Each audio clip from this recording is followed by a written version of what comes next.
Olá! Hoje a gente vai mergulhar um pouco nas ideias de conservadorismo e liberalismo.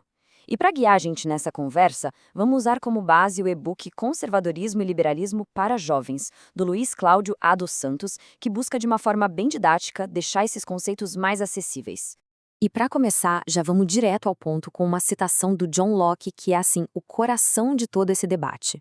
Ordem sem liberdade é tirania, liberdade sem ordem é caos.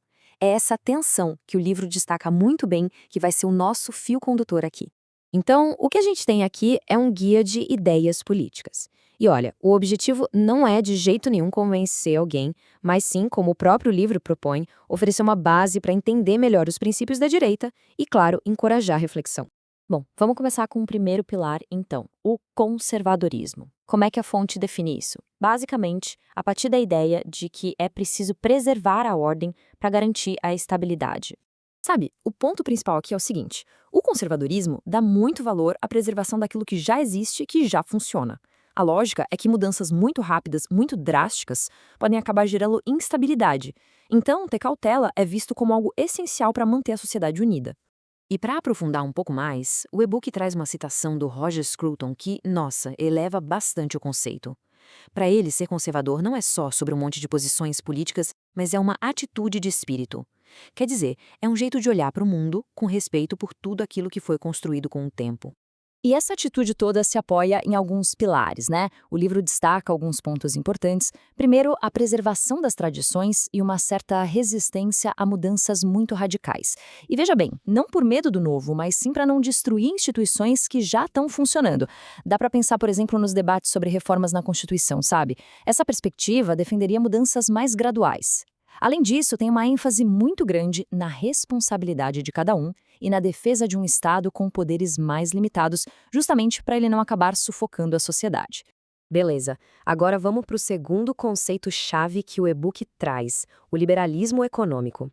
Pensa bem, se o conservadorismo está focado na ordem social, na cultura, onde é que a liberdade econômica entra nessa história toda? E aqui a gente consegue ver bem a diferença no foco de cada um. De um lado, o conservadorismo, super preocupado com a ordem social e cultural. Do outro, o liberalismo econômico, centrado na liberdade individual e no mercado. E segundo essa visão, essas duas coisas não são opostas, elas se complementam. A definição aqui é bem direta, né? O liberalismo econômico é aquela corrente de pensamento que enxerga a liberdade individual e a iniciativa privada como, de fato, os grandes motores do crescimento. A ideia é criar um ambiente em que o mercado consiga florescer com o mínimo de interferência possível. E para dar ainda mais peso a essa ideia, o e-book traz uma frase famosa do Milton Friedman: "A liberdade econômica é o motor do progresso e da prosperidade." Essa frase, no fundo, resume toda a crença de que a inovação e a eficiência só nascem de verdade quando as pessoas e as empresas têm liberdade para buscar seus próprios interesses. Ok, mas o que faz esse motor girar? Bom, o livro aponta a alguns princípios. Por exemplo, a defesa da propriedade privada, que serve como um baita incentivo para o esforço, né? E também a livre concorrência, que, em teoria, gera mais qualidade nos produtos e serviços. Na prática, isso acaba se traduzindo em políticas que defendem menos impostos, menos burocracia, tudo com aquela crença de que quanto menos o governo interferir, mais a inovação e a criação de empregos são estimuladas. Certo?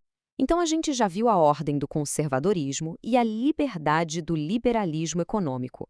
Agora, vamos avançar um pouco mais para entender como a análise do e-book explora outros dois conceitos que se conectam com tudo isso: o individualismo e o nacionalismo. E aqui a gente tem duas perspectivas que, à primeira vista, podem até parecer opostas, mas que coexistem. De um lado, o individualismo, com todo aquele foco na autonomia, na responsabilidade de cada um.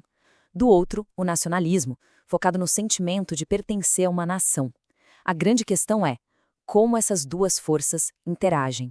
E isso leva a gente para uma questão bem crítica que o material levanta. O texto aponta que existe um risco nos excessos, sabe? O individualismo levado ao extremo, por exemplo, pode acabar causando uma fragmentação social, enfraquecendo os laços da comunidade. Por outro lado, um nacionalismo exagerado pode levar a políticas de exclusão, de protecionismo. Então, a pergunta que fica é: onde é que a gente acha o equilíbrio? E com essa pergunta, a gente volta, olha só, para o nosso ponto de partida, para a busca pelo equilíbrio, aquela tensão central que define como uma sociedade se organiza, o balanço entre ordem e liberdade. E o ponto final do e-book, que é o nosso ponto aqui também, é que não tem uma fórmula mágica, não tem uma receita de bolo para isso. Essa busca por um equilíbrio é um processo que não para, é contínuo, não é um lugar onde se chega, mas sim uma jornada constante de ajustes e debates em qualquer sociedade. E olhando para essa balança, tudo fica mais claro. A ordem, por um lado, traz estabilidade, segurança, mas o excesso dela pode virar tirania, sufocamento. Já a liberdade, do outro lado, permite autonomia, progresso, mas o excesso dela pode levar ao caos, ao desrespeito. É exatamente aquela dicotomia que o John Locke apontou lá no comecinho da nossa conversa. E para a gente fechar, fica aqui a mesma reflexão que o autor propõe. Afinal de contas, qual seria o equilíbrio ideal entre ordem e liberdade? A verdade é que não existe uma resposta fácil para isso. E o objetivo de toda essa análise foi justamente dar algumas ferramentas para que cada um possa começar a construir a sua própria resposta.